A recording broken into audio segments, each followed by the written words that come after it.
Hello, friends, and welcome back to another episode of the Juicebox Podcast.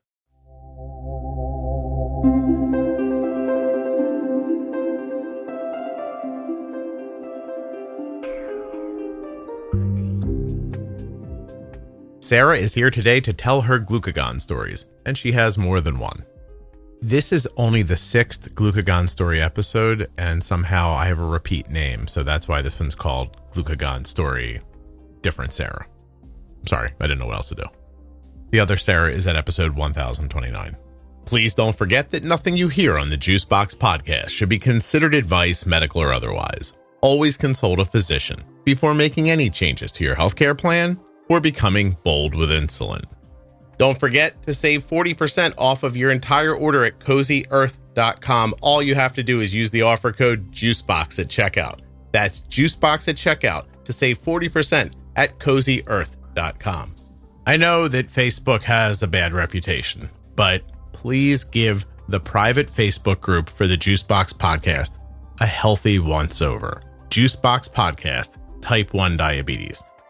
The group now has 47,000 members in it. It gets 150 new members a day. It is completely free, and at the very least, you can watch other people talk about diabetes. And everybody is welcome. Type 1, Type 2, gestational, loved ones, everyone is welcome. This episode of the Juicebox Podcast is sponsored by Touched by Type 1. This is my favorite diabetes organization, and I'm just asking you to check them out at touchedbytype1.org on Facebook and Instagram. The episode you're listening to is sponsored by US Med. usmed.com/juicebox or call 888-721-1514. You can get your diabetes testing supplies the same way we do from US Med. Hi, my name is Sarah. I'm 31 years old, and I believe I'm here to talk about Glucagon today. Sarah, the last recording I did was with a 31-year-old. Any chance you were diagnosed when you were 29? Because then I don't have to erase this. No chance. I'm sorry. How old were you? I was 14. Oh, wow. I'll give you a minute to do the math. I don't really need a minute because 10 more is 24 and then 6 gets you to 30. So it's 17 years ago. Good work, Scott. See? My God. Do you think other people count like an idiot like I do? Yeah. It makes me feel better, actually. Okay, so tell me a bit about your diagnosis. Oh, man. How much time do you have? I was 14, freshman year of high school, and running cross country. Mm-hmm. So probably the first time in my life where I was running that many miles, that consistently, and I was losing weight. And, being a 14-year-old girl in the early 2000s, you're like, cool, losing weight. But then I got super tired. I started drinking a lot of water, peeing every half an hour. Right. It got to the point where I was drinking probably 16 32-ounce Nalgene bottles of water every single day. Wow, so that's crazy. Gallons. That's gallons crazy. Of water. Yeah. And I didn't think anything of it. You just thought, wow, I'm running a lot. I'm losing weight. I'm doing all the right things. This is what my body needs. And it was a really hot September for up here. Mm-hmm. So I was like, well, dehydrated, drink a lot of water. This it's fine. What it is. Okay. All right.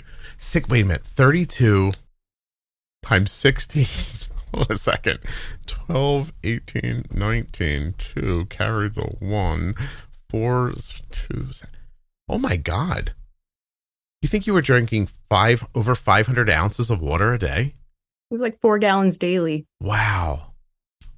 No one said anything. Your parents weren't like, hey, nothing? Scott, I have 6 siblings. Oh, okay.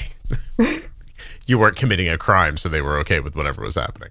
Yeah. And I'm in the middle of them, so. Oh, you think they forgot about you years before that?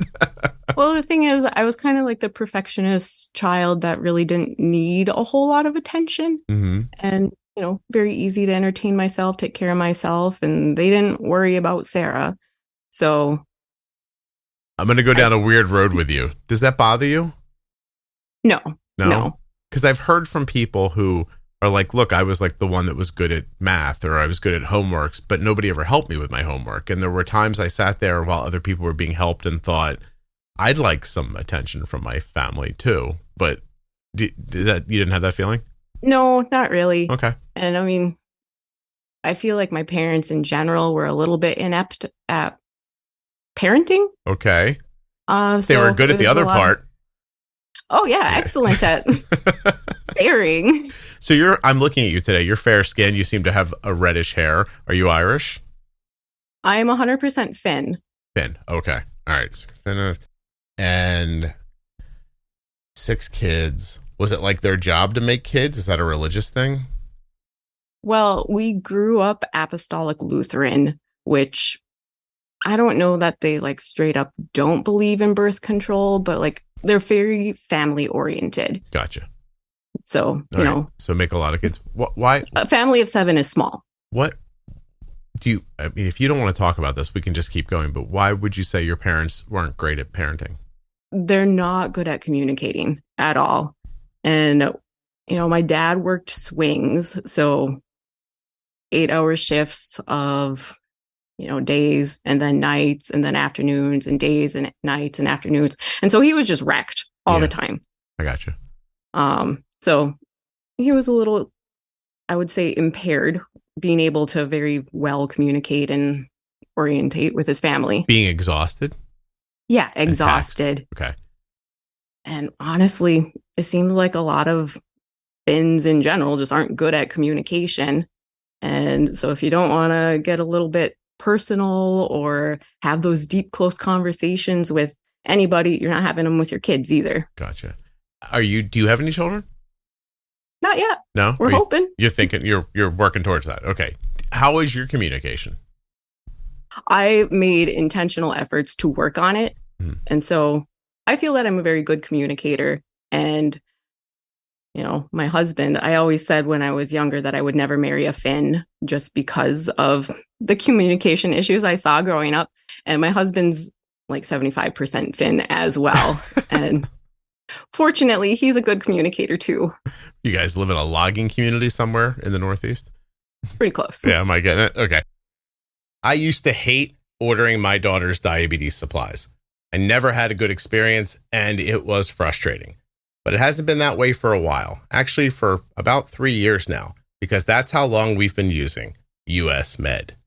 usmed.com/juicebox or call 888-721-1514. US Med is the #1 distributor for Freestyle Libre systems nationwide. They are the #1 specialty distributor for Omnipod DASH, the #1 fastest growing tandem distributor nationwide, the #1 rated distributor in Dexcom customer satisfaction surveys. They have served over 1 million people with diabetes since 1996. And they always provide 90 days worth of supplies and fast and free shipping. US Med carries everything from insulin pumps and diabetes testing supplies to the latest CGMs like the Libre 3 and Dexcom G7.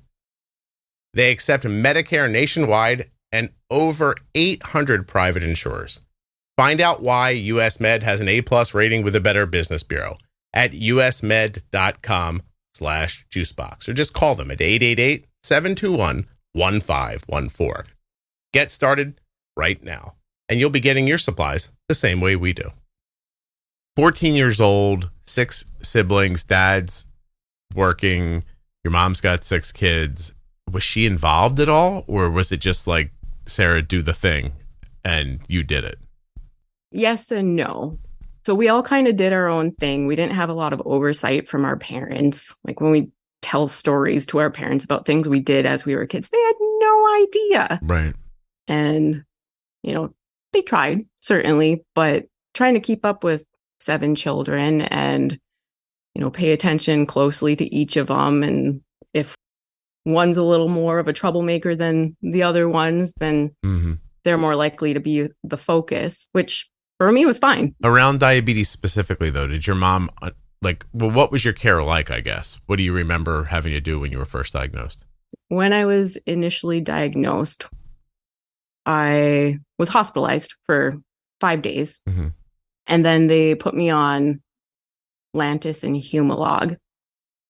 And it probably started with a sliding scale, but then they pretty quickly connected me with a traveling endocrinologist because we don't have endocrinology where we live. Okay. So a guy from 8 hours away would come up here every 3 months and check in with the kids and say, okay, we'll change this, and send you on your way. Yeah.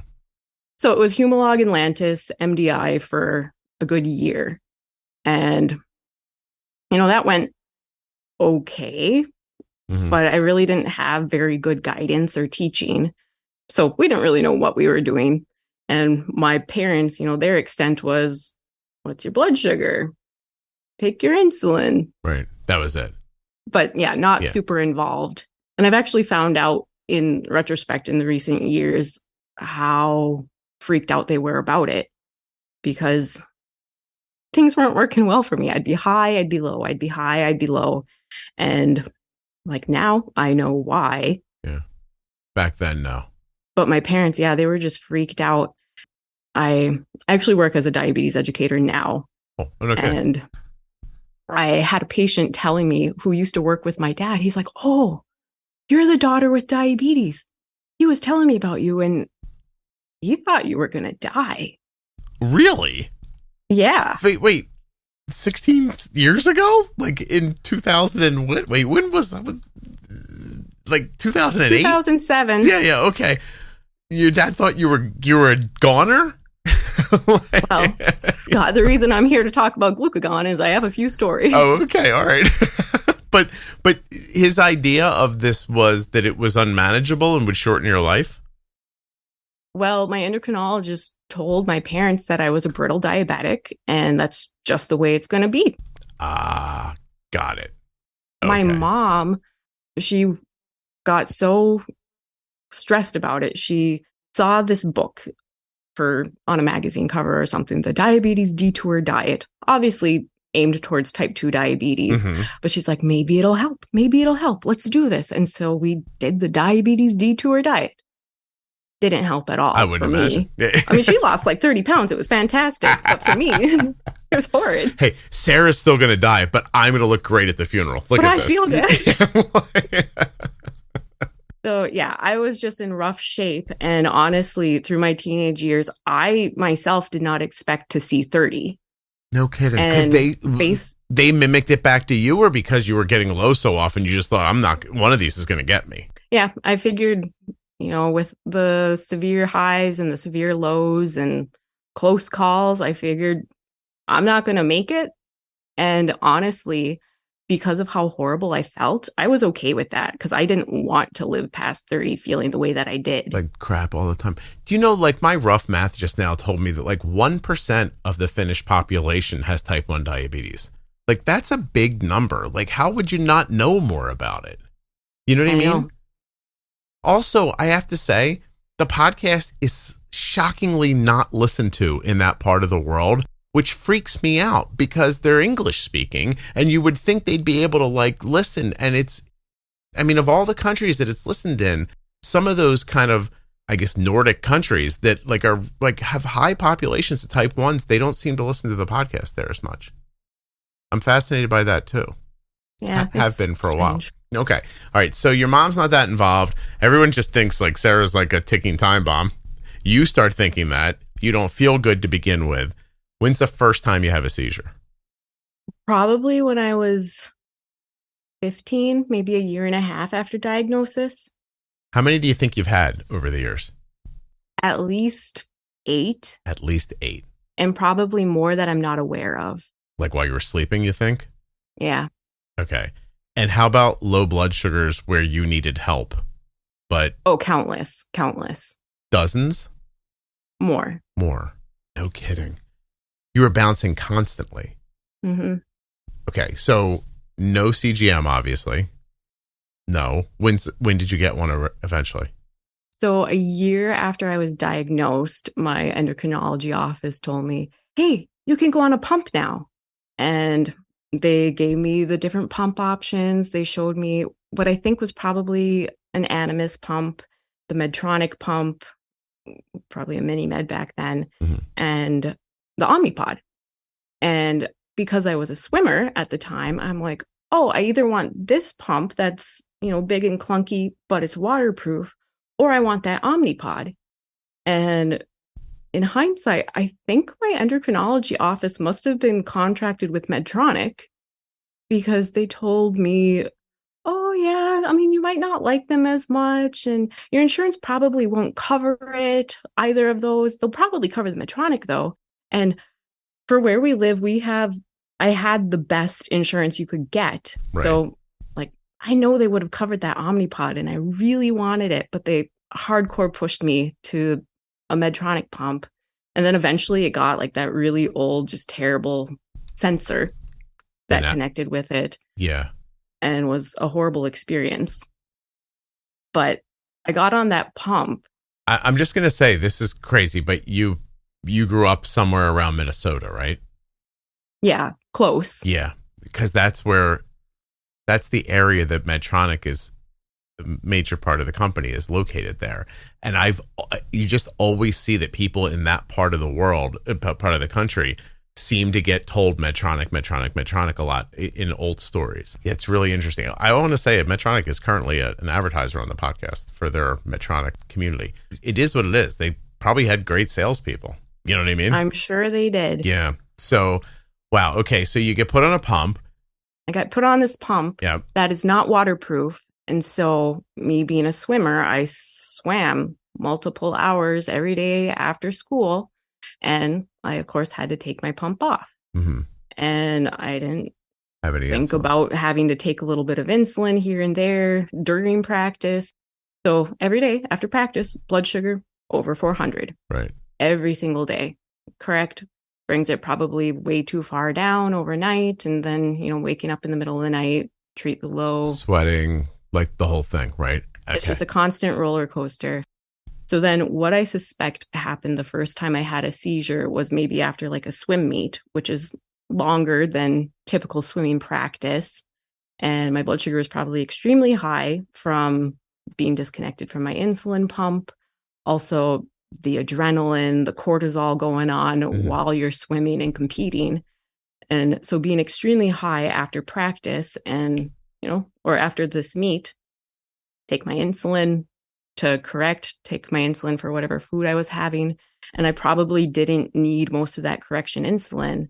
So then in the middle of the night, I'm sleeping. And because I have 6 siblings, we shared a room, me and my sister. Probably luckily. She had the bunk beneath me. So we had bunk beds.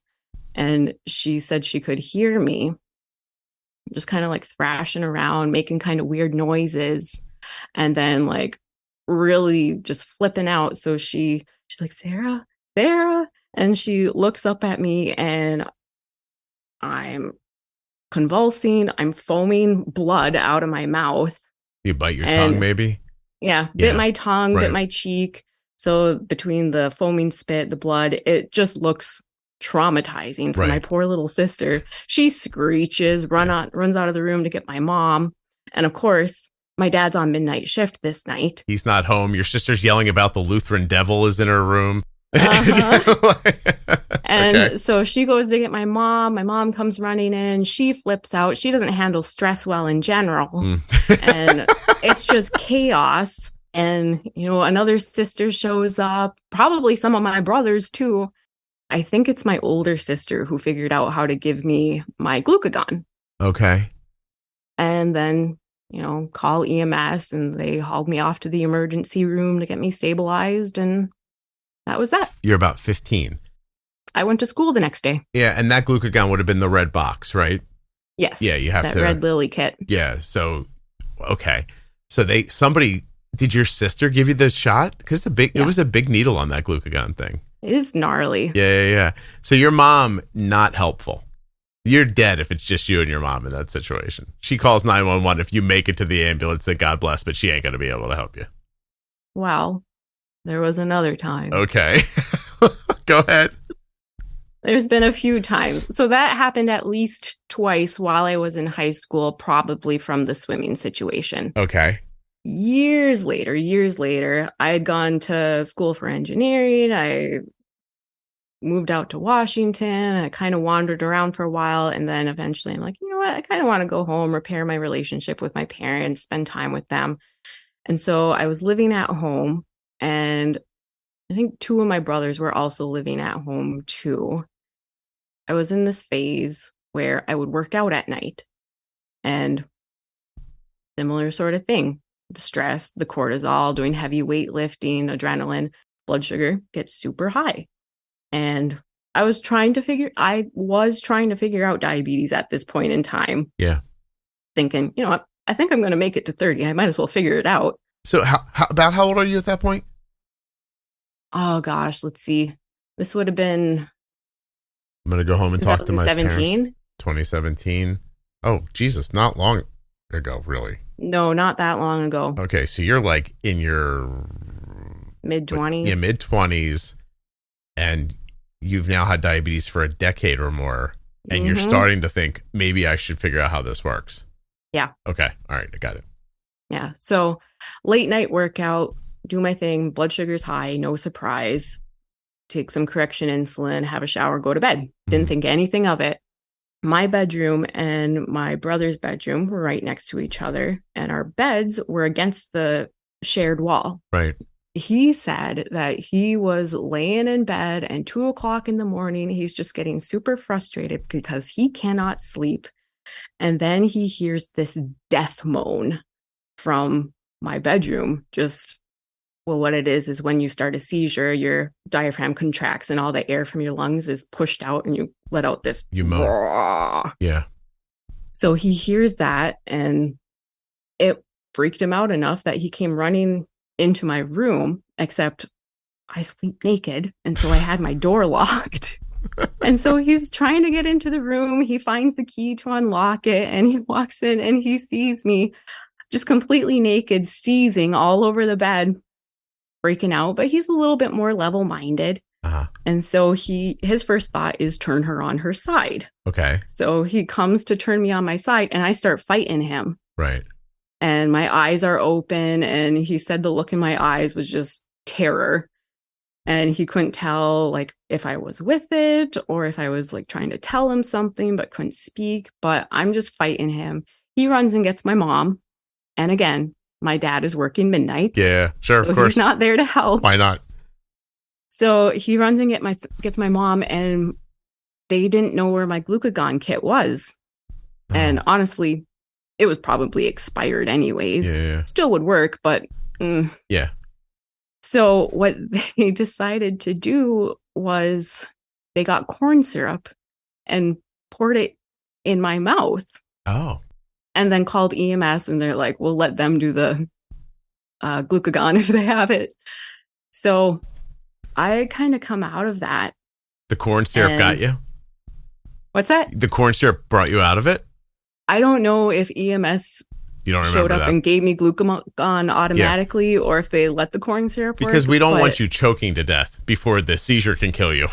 Right. But I get their thought. Like, what are we going to do? Right? Like, we're going to do something. Okay. All right. Go ahead. I'm sorry.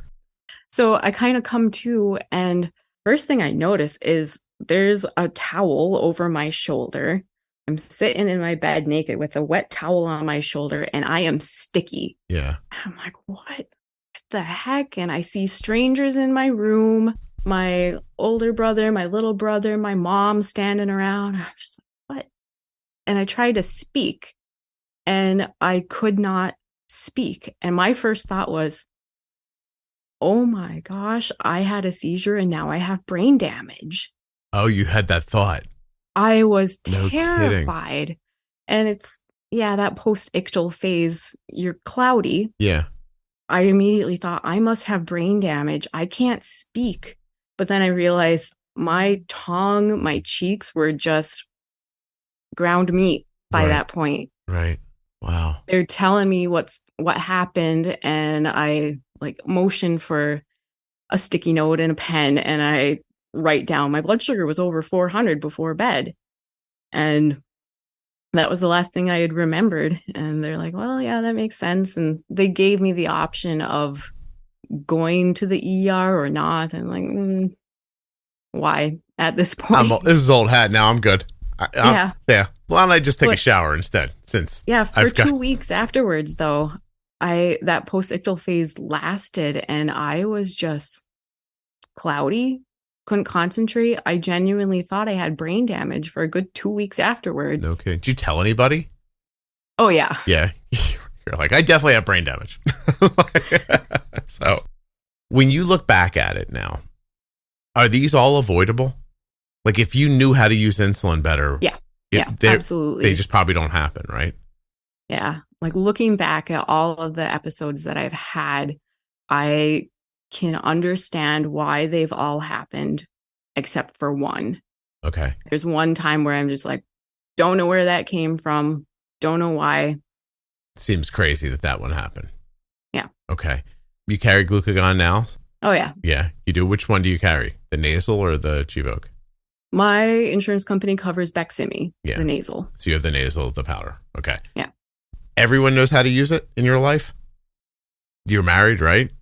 I am married. Yeah. Does the boy know how to use it? Oh, he knows how to use it. Yeah. Okay. Has he ever had to? Oh, yeah. Okay. So how long have you been married? We've been married 5 years. Okay. You've had a seizure in the last 5 years? When's the last one you had, though? I've had a seizure in the last 2 weeks. Have you really? Yeah. Tell me how the one that happened 2 weeks ago happened. So this was actually Easter Sunday. Okay. And I was using IAPS at that point. Mm-hmm. And my build had just expired, so I had to build the new one. And I messed up the build, so it actually ended up being the one that we're not supposed to be using, the 3.4.0 instead of the 2.33. Right. So I don't know if you're aware of what's going on with the IAPS. I know a little community. bit. Yeah, I know a little bit. Yeah, the drama going on there. Yeah. So I built the 3.4.0, which is buggy and crashes a lot. And so it was that day, I believe it was, that I started using it. And I'm like, well, we'll see how it goes for this pod. And I'll probably switch over to loop until I'm able to build the 2.33. Mm-hmm. But instead, so this one was at least not you, right? Like, well, it was and it wasn't. If I had paid a little bit more closer attention, I would have realized that going to bed, you know how when you're having a blood sugar rise with IAPS, it's aggressive mm-hmm. and then it backs off. So I've had some really noisy Dexcoms lately. And so it'll be like 80, 100, 90, 110, 100. So you got a bad reading, it bolused, and then the reading went back again. Well, I got a bad reading of 131 with a straight arrow up as I'm going to bed. And so I just clicked on the little bolus button to see what it was recommending. And it was recommending 3.5 units, which for me is a ton. Mm-hmm. I'm like, I'm not going to do that. I'll do like 1.7.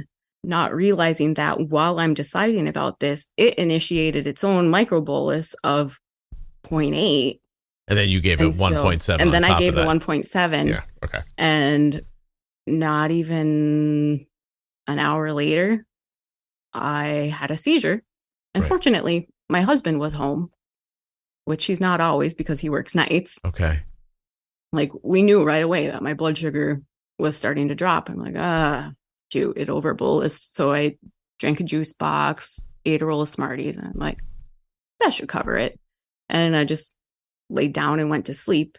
And then all of a sudden, my next awareness is I'm holding my phone and like trying to do something on it, but I can't figure out what I'm trying to do. And it's not working, whatever I'm trying to do. So I just lay my phone down and my husband's looking at me like, what are you doing now? And I'm like, I'm fidgeting with something and I feel like I might do something that I'm not supposed to because I'm not completely aware right now. So I'm just not going to do anything. He goes, okay, yeah, well, you had a seizure. He's like, I know you're just getting back in the game, but here's what's been going on here while you were gone, right? Oh, yeah, wow. He took a video for me this time, at least, so I could see like what was going on. Right. And he said, as he was giving me another juice box, I had the seizure. And he's like, well, let's see what the juice box does. Maybe that'll be it. And, you know, I'm starting to come back up again. And then half an hour later, I start crashing again. And it's another juice box. And I start coming back up and then I'm crashing again. And at this point, my IOB, according to IAPS, was negative. And he's like, why do you keep crashing? You shouldn't be continuing to crash if you don't have any insulin on board. Mm-hmm. We can't figure out why. But I was so nauseous and just sick feeling. I'm like, I cannot drink any more juice. Yeah. And he's like, you have to. You keep dropping. And I'm like, why don't you just give me some Baqsimi? And then we went for that. And that helped? Yeah, we had a conversation about it. He's like, are you sure you really want this? I'm like, I'm pretty sure if I drink more juice, I'm going to throw up. And then we're going to really I ended up throwing up anyways. Yeah. So I'm like, yeah, just give me the Baqsimi. And juice sick is a real thing. That overly sweet like stomach that it could give you, it's not good. Yeah. How come you didn't just eat something at some point? I don't think I was aware enough to think of that. How about him? Where was he with here's a piece of bread? Like nothing? We don't even keep bread in the house. Would you like a cracker? Like nothing like no. So you've just been at this for so long. You did the things you thought were going to work and they just didn't work that time. Like with the Juicebox of Smarties, that kind of a thing. Like it'll be okay. And then it just wasn't. But is it reasonable for 2 units of insulin to make you that low? When I was on Ozempic, yes. Okay. I've since stopped Ozempic. And honestly, just like the month and a half has been a struggle. Out of kind of nowhere. I think we were all sick. We probably had the flu. We probably had COVID. So I wasn't as active as I normally am. Okay. So in general, I'm pretty doggone sensitive to insulin. But just this last month and a half, it's been a struggle to have a consistent insulin sensitivity, I guess. What did someone give you Ozempic for? Because you sound like you're not, you sound insulin sensitive already. I am. Okay. And I'm very fit. I'm healthy. Yeah. PCOS? No. I approached my provider and said, look, I am starving constantly. I can't stop thinking about eating. I eat a full meal and half an hour later, I'm looking for something else. Yeah. And this is maddening. And I told her, look, it's because I don't make amylin. So yeah, I could take an amylin replacement. I could take Symlin, but that's a 3 times a day injection at least. Or I could take a once a week injection of Ozempic and have the exact same effect. How much were you injecting? I was at 1 milligram when I stopped. Did you need it? Could you have not gotten away with less? I probably could have, but I liked how I felt at 1 milligram. Okay. So you had found so why'd you stop taking it then? Because we want to have babies soon. Oh, listen, I am certainly not a researcher. I want to say that up front. But they're starting to do studies on pregnant women on GLPs, and I think they're going well. So I really want to see the research on that. Of course. Because I really miss the Ozempic, but reading the insert, it specifically says, if you're planning on getting pregnant, stop this medication at least 2 months in advance. I think what the insert says is we haven't tested it on pregnant people yet. So which is a shame. Everything. But hopefully they'll get to it. I don't know who they is, but I've seen some GLP studies with pregnancy happening, and they're going positively. I feel the best I've ever felt in my life, and I'm using Zepbound. I just got my blood work back today. My blood work is fantastic. You guys know, if you listen, like I'm always forever having to get like iron infusions a couple times a year because my ferritin crashes. My ferritin is 180. I haven't had an iron infusion in over a year. Heck yeah, Scott. Yeah. Just from like my digestion working like properly. Actually absorbing the nutrients that I'm taking in. Right. What about the GLP made you feel good, do you think? Because you're not taking it for weight. You're insulin sensitive already. This was just about hunger for you. So yeah, it was maddening to just constant hunger, constant food noise in my mind. When can I eat? What am I going to eat? And so taking that away gave me so much more mental space, honestly. Did it happen for you the way my wife describes it? She says she would open her eyes in the morning and the first thing she would think is, I wonder what I'm going to have for breakfast. And then she would think about it. And she's like, and by the time I finished breakfast, I started wondering about what I was going to have for lunch. And she's like, that all went away on a GLP. I guess I wouldn't say that I was instantly thinking about food right when I would wake up. But when I was a kid, my dad called me a bottomless pit. I could eat and eat and eat. And out-eat just about anybody and always have room for more. This is since your diagnosis, not prior to it, right? Mm-hmm. Yeah. I know that people don't understand that a lot of type 1s have that insatiable feeling. And I know people just think I don't even think they think twice about it, that it could possibly be connected to diabetes, but it turns out it is. We'll knock this baby out and then we'll get back on Ozempic. How come your insurance is covering that? So I've had really, really good insurances. That's great. And I specifically became a nurse so that I would continue to have really good insurance after I got off my dad's insurance. You thought about that a lot when you were younger? Oh, yeah. For the very first time last week, Arden talked to us about it. So in one of her college classes, they're talking about like healthcare. And she called, like, not in a panic, but she was like, hey, I have to get a job with good healthcare because I'm going to get kicked off your insurance when I'm 26. And like, she's going on and on. And I'm like, well, first of all, we've already told this to her. Like, I don't know why she wasn't paying attention the first time. She took it super seriously all of a sudden. And she's like, this stuff's expensive that I use. And I'm like, yeah, I know, I'm paying for it. Like, I know people probably think like I get everything for free, but that's not how that works. I don't get any of this. Like, our insurance pays for all of Arden's supplies, and the companies actually can't give me, it's not legal for them to give me that stuff, and so it's not available. It's never been offered. Like, we pay for everything. But she suddenly was like thinking about it. So it's interesting that you thought about it too. You became a nurse partly so that you'd have good health care?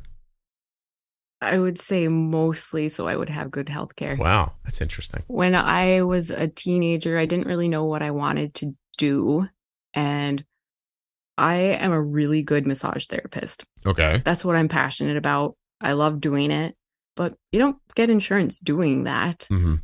So I went to school for biomedical engineering out of high school. Okay.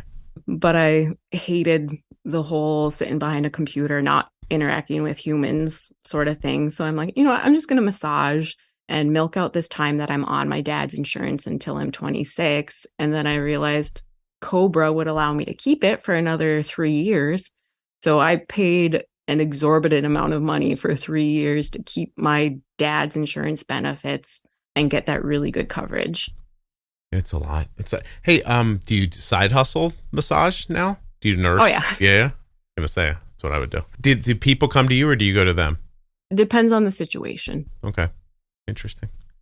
What's it cost to get a nice rub down for an hour? It depends on where you are. Okay. And it's certainly changed in the last few years. I worked for a chiropractor for a good 5 years. And because it was usually covered by insurance plans, they could only charge like $1 a minute, which is what the insurance would pay. Yeah, that's pretty cheap now compared to what people are wanting. When I lived out in Seattle, it was like $90 to $100 an hour, if depending on where you're working. I worked in a hotel spa that charged, I think it was $165 for a 50-minute massage, which I thought was insane. It's interesting, but prior to me losing weight, I was one of those people. I would watch a YouTube video of like a chiropractor, and I would have like actual like daydreams about going there and having that done for me. Like I used to say, I just wish a car could just drive over me, flatten me out, and then I could come back to life like a Bugs Bunny cartoon. I think that's what I need. And I don't think about it anymore now that I've lost weight. It's interesting. Less inflammation, probably. Well, yeah, I think so. I'm not creaky and achy and everything like I used to be. I don't crack my neck anymore. I do still, if I work too much, I do still lean over a counter and stretch my back kind of that way. But it's not the way it used to be. Like I used to be all beat up. I felt all beat up all the time. I've had like conscious thoughts where I'm like, I'm going to drive to South Carolina where that guy puts that thing around your neck and yanks your head up. Like, I definitely feel like I need that. So meanwhile, I don't think that's a good idea at all, probably. But nevertheless, scariest seizure you ever had? And why was it scary? Which one pops in your head? Were they amalgam? Probably the scariest one I had was, again, living at my parents'. And at that point, I was living in the attic. Okay. Because more people were living at their house at that point in time. And the attic was the only place that was open. So I made myself a little room up there. And this was really like at the start of when I consciously decided I'm going to start to figure this out. Mm-hmm. And so it just involved a lot of experimenting, which very often didn't go well. But so what happened is, I think in the early morning hours, my Omnipod emptied out, and I was not with it enough to address that. So I'm like, well, okay, I'll just take a small injection of insulin until I get up and address this. Okay. That small injection of insulin, I don't think was actually that small of an injection of insulin. And so I, go to sleep, and then I wake up and I'm just delirious and soaking wet. Mm-hmm. And my body's trembling. I feel like I'm going to throw up. And I know that I'm 3 floors away from everybody else in the attic. Yeah. And so everything inside of me, I'm just willing myself, get out of bed, get downstairs, get help. And I'm just very gingerly but weakly, because after you have a seizure, your muscles take a little bit of time to figure out how to function again. Mm-hmm. It's like your legs will give out from under you. So I'm like holding on to the handrails as I'm trying to go down the stairs, and I'm looking down at this very narrow stairway. It's steep, and I'm looking at my legs and my feet, and I see them, and they look mangled to me. It looks like my legs are on backwards as I'm going down the stairs, and it's just a disturbing image in my mind of my body is messed up, which obviously my legs were on straight. Oh, they weren't backwards? No, I'm just kidding. Shockingly. But I was hallucinating. But that was your interpretation of it, yeah. Yeah, I'm hallucinating as I'm trying to get downstairs. And so I go down these stairs, I get to the second floor, and then it's a long hallway to the other end where the next set of stairs are. And I'm just hanging onto the walls as I'm working my way down the hallway. And I get to the top of the next set of stairs, and I sit down, and I just start sliding myself down those stairs. And then when I get halfway down the stairs, I'm just, help, just weak voiced, don't really have much in me. And I'm just trying to call out for help. And I know I can hear that my parents are in the kitchen on the bottom floor on the other side of the house. And I'm just calling out. Yeah. And eventually my dad heard me, and he comes in to see me, and he's like, what's going on? I'm like, I need sugar. I think I had a seizure. And he basically carries me into the kitchen, and my mom starts freaking out. What do you need? And you're naked, by the way, right? Not at this point. Oh, look at you. Because I remember. Somehow I had clothes on. Oh, okay. Because I'm like, you sleep. By the way, the worst part when you said I woke up soaking wet, I was like, ooh, naked, stuck to the sheets. That's what I actually thought. So your mom freaks out, your dad helps you. And they give me some orange juice and set me down at the table and just give me a little bit of time. And they're asking me questions. And I'm like, I don't know. Right. I can't have a conversation right now. I don't know what's going on. Do you ever have the feeling Arden described to me that it felt like she was jumping? And when she clarified it, what she meant was there was another person in the room when this happened. And when she could see them, they were 20 feet away. And then the next time she was conscious, they were 10 feet away. And then the next time she was conscious, they were in front of her. And she described it as feeling like she was jumping through time. Mm-hmm. But really, she was like seeing, not seeing, seeing, not seeing. Has that happened to you? Yeah. Yeah. Is that strikingly like frightening or? Definitely the first few times it happens, but I'm unusually able to be objective about what's going on with my body. And like, if people are freaking out, I'm focused. Right. So like emotion gets brushed aside. I just focus on what's the problem. Let's fix it. I almost feel like you're trapped in a body that can't move, talk, but you feel like you know everything that's happening around you. Do you have that experience? Yeah. Yeah. That's how Arden described it too. Okay. So now I have to, like, it's an incumbent upon me to ask you this. You're a nurse. Mm-hmm. What kind of nurse are you? I am an RN. and I did a very brief stint on the cardiac unit. Mm-hmm. And then by a weird chain of events, I was approached by a diabetes educator who wanted to retire. And she said, please take my job so I can retire. So you're a CDCES now? I'm not eligible to test for my CDCES until the fall because you have to be licensed and working for at least 2 years. Hours. Okay, so you're that close to that. So I'm going to ask you a question. I don't mean this harshly. Why can't you figure this out? Well, Scott, I do feel like I have figured it out. Okay. I just have a lot of crap situations. But you know that, like, I'm just the mouthpiece for the people listening. Everyone's wondering. Like, everyone's listening and going, I don't get it. Like she said at the beginning, she's like, you know, like, because I'm worried that what they're thinking is, oh, if Sarah can't figure it out, how the hell am I supposed to figure it out? Because you're not. Listen, I'm not gonna make a statement. I'm gonna ask you a question. Do you think you're a brittle diabetic? No, there's no such thing as a brittle diabetic. It just means you don't know what the heck you're doing. Right, and that was going to be my next question. Do you even think that's a real thing? You're pretty sensitive to insulin. What's your insulin sensitivity in your pump? Right now it's at 105. Yeah, that's pretty. Are you stature wise? How tall are you? 5'5". 5'5". You said you're fit, so 5'5". What are you, like 135 pounds? I'm 150, but I'm very muscular. Okay, all right. So then you're a muscular 5'5", 150. Your sensitivity is you're right. That's 105 is crazy. So what's your insulin to carb ratio? 1 to 20? Like 1 to 22. Okay. And of course it changes based on time of the month. Right. And your basal's what, like 0.4 an hour?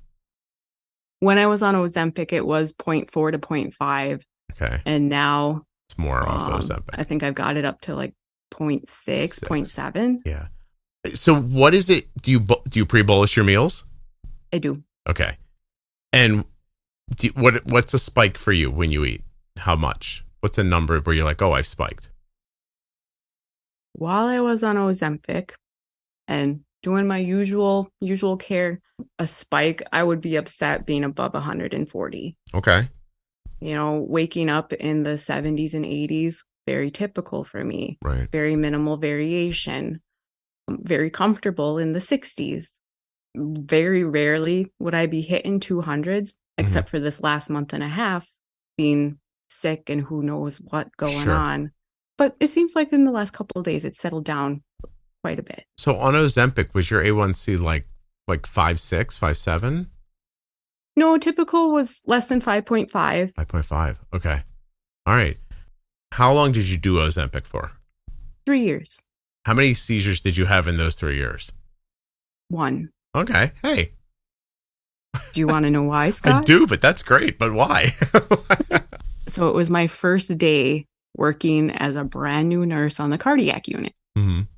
And, 12-hour shifts, going through the orientation, all the new stuff, which, sure, it's stressful. And I was looping at that point. My blood sugar is just creeping up all day long. I'm like, it's the stress, it's the cortisol, adrenaline. Yeah. So I set an override. And I want to say it was probably like a 50% override. And once I set that, the remainder of the day, blood sugar, beautiful, back down below 100, nice and steady, minimal variation. I'm like, okay, fine. So I went home from work and I am fried. Long day, a lot happened. Long day. Yeah. We had a dead body. I'm just like, I want to go to bed because I have to work again tomorrow morning. Right. I got home. My husband had made dinner for me. Just wants to get the brief rundown. How did everything go? And then, so I ate and took my insulin. I had my shower, go to bed. I forgot to cancel the override. Oh. And I am far more sensitive to insulin when I sleep. Yeah. How much was the override? 50%. Oh, you were getting 1.5 times the insulin you needed. And then you were exhausted and you fell asleep. Yeah. Gotcha. I was just crashed. Yeah. Way too much insulin. And so probably. Was the override on when you bolused? Yeah. Oh, so not just your basal and your also correction, that bolus, but the meal. And it's all within a short amount of time that I did that and then go to sleep. Yeah. Fortunately, my husband was home. Mm-hmm. He, again, works nights. And so he was going to be up for a while. And he's out in the other room and he hears the death moan. Right. And comes running in and finds me seizing and straight away gives me, I don't think it was Baqsimi then. It must have been that the Lilly red box, the Lilly kit. Yeah. So he gives that to me and it's taken a really long time for me to come out of it. And so he found another one and gave that to me, which again. That one definitely was expired, but whatever. Yeah. He calls EMS and he actually is a registered nurse at the local emergency department. So he's got a pretty good relationship with the EMS workers.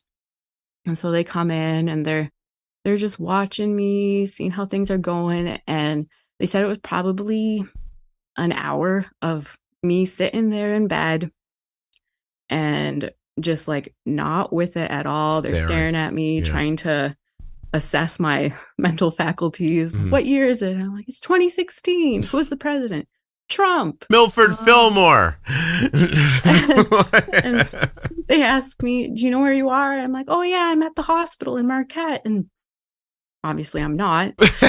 my husband asked me, do you know who I am? I'm like, you're my nurse. And he goes, no, Sarah, I'm your husband. And I just go, oh, no way. I got married to a boy. Eddie's hot. I did it. I told you start talking to voices. I told you we'd get a guy. My God, that's crazy. That went on for an hour. Yeah. So after about an hour of just me not coming around, they're like, yeah, maybe you should bring her in. Right. And, being EMS workers that my husband knows, they're like, you're probably fine to just drive her. We'll save you on the ambulance bill. Right.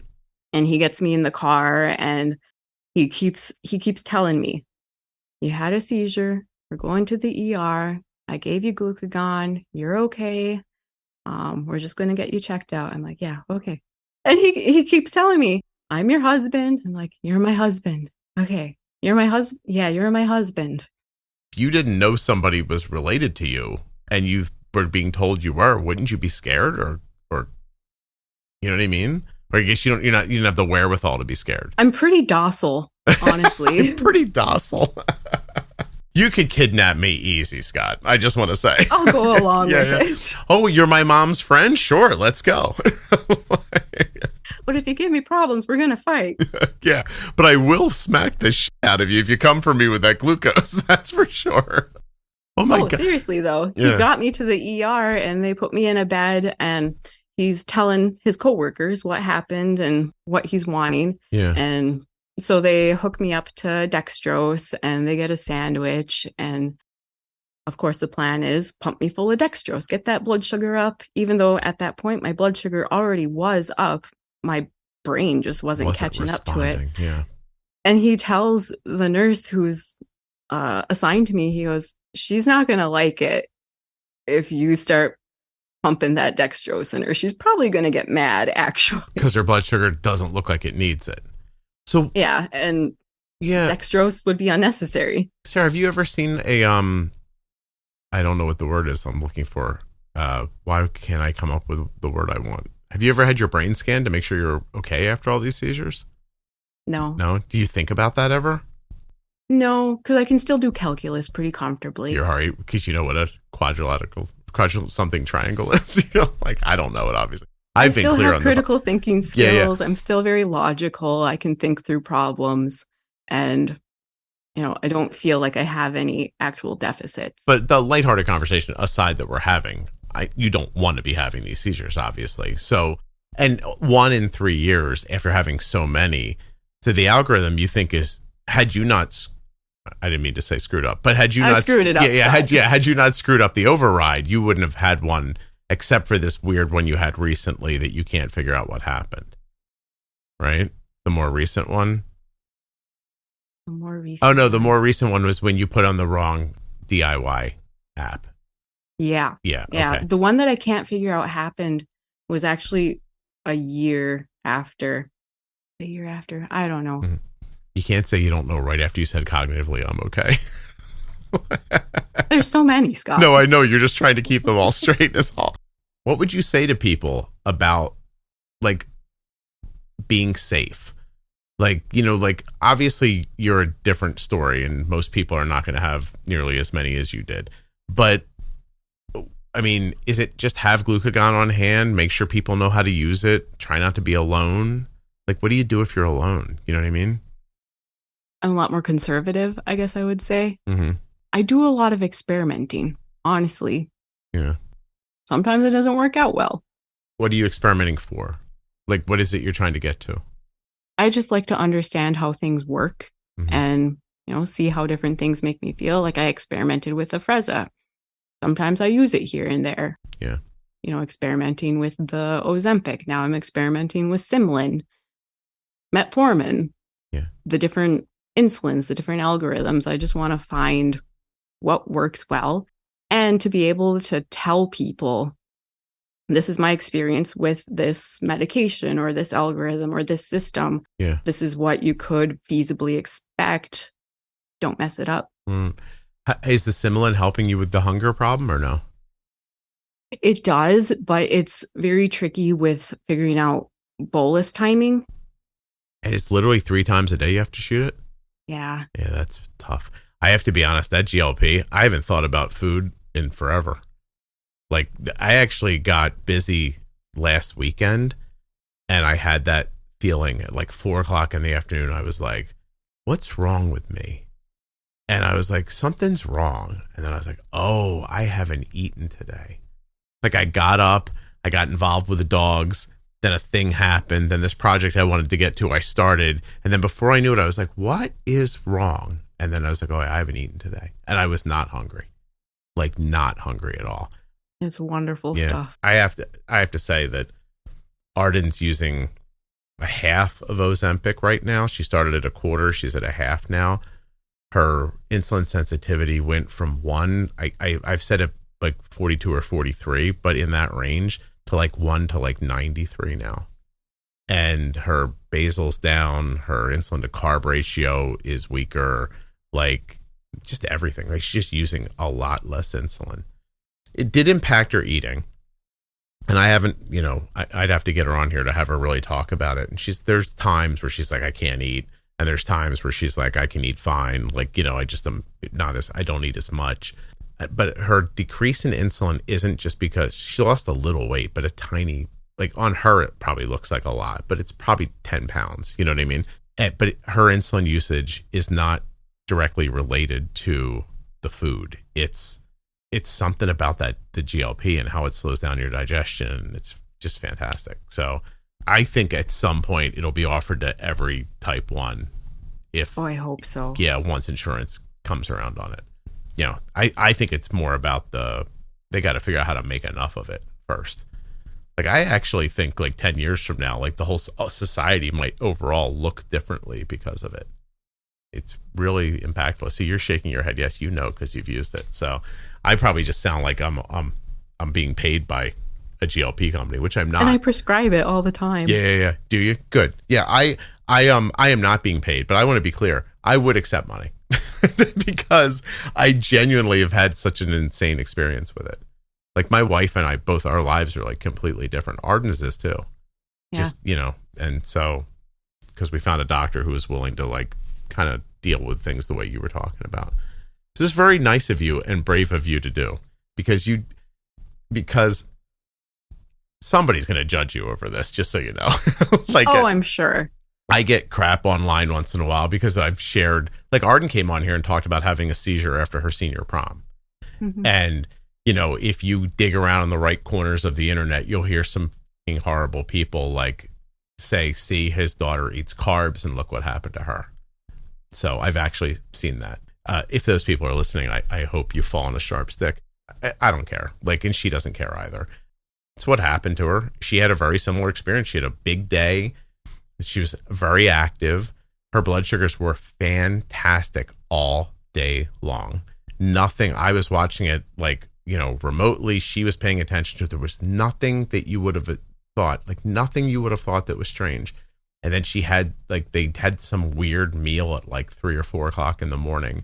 And she didn't even bolus for all of it. It's like she knew, and she still bolus less, and still, an hour and a half later, she's having a seizure and her friends are helping her out of it. And so I talk about it because I don't want people to be scared, but I don't think you should be ignorant of the fact that it can happen, because you do need to be ready for it. You know what I mean? Yeah. So, and it's frustrating how infrequently glucagon is prescribed. Yeah, even to type 1 diabetics.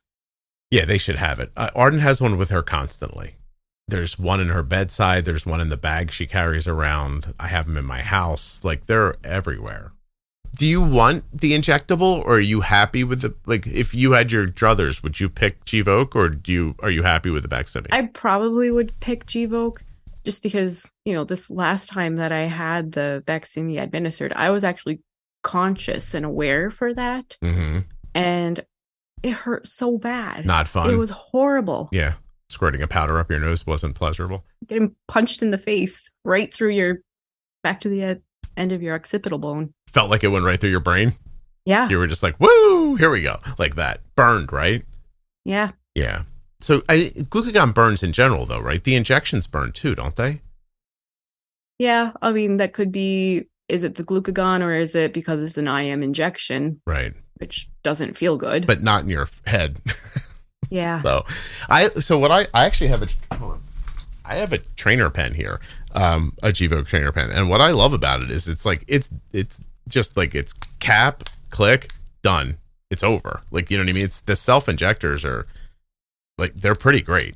I have this experience with a few of the sponsors of the podcast, but Gvoke's a sponsor because Arden uses it. And I was like, hey, if you want to sponsor the show, my daughter uses this. And she uses it because it was the first glucagon form factor that actually allowed her to carry it with her. Because we didn't carry the Lilly kits anywhere. Like, what do you... No one's going to figure that out. Yeah, what are you hoping for? That our rando comes along and goes, oh, I bet, like, your mom couldn't get it together. Like, right. You know what I mean? Like, so, yeah, it just never seemed reasonable to me. And it was very hard at a school level to talk a nurse into even training to do it. But this one, nobody has a problem with. They're like, yeah, sure. Because it looks like it's pretty dummy proof, although I have had patients who have had loved ones screwed up. Really? Boy, it's pretty simple.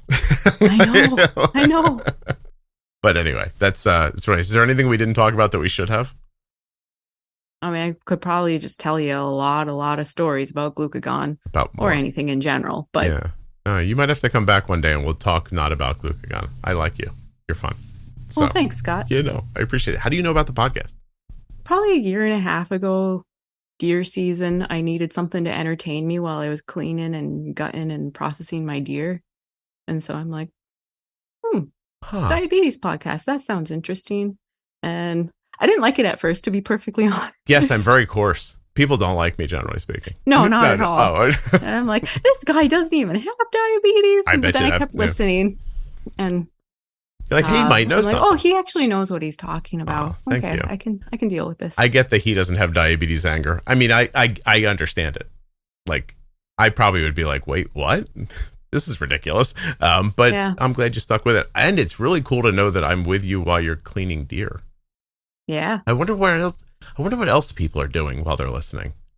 Oh, you probably don't want to know, Scott. Oh my God. Yeah. Maybe I don't. Shooting deer. I never would have thought somebody would have said I was gutting and cleaning a deer while I listened to your podcast. Do you people don't? Oh, now I'm going to wonder forever what you're all doing. Seriously. All right. That's good. Leave me on that one. That's good. Let me think about that for the rest of the afternoon. Hold on 1 second for me.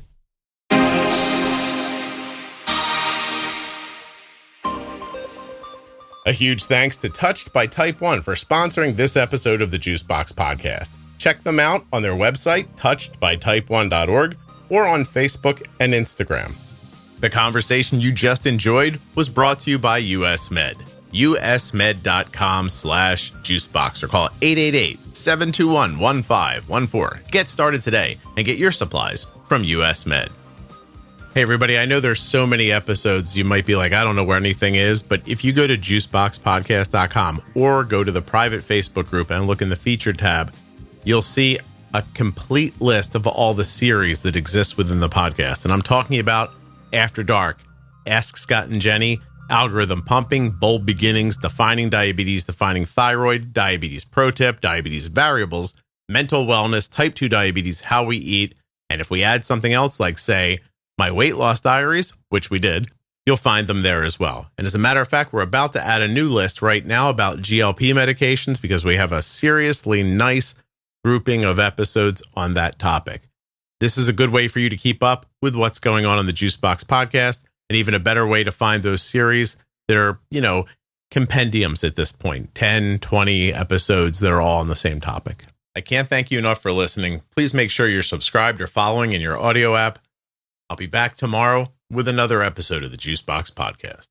Hey, what's up, everybody? If you've noticed that the podcast sounds better and you're thinking like, how does that happen? What you're hearing is Rob at Wrong Way Recording doing his magic to these files. So if you want him to do his magic to you, wrongwayrecording.com. You got a podcast? You want somebody to edit it? You want Rob.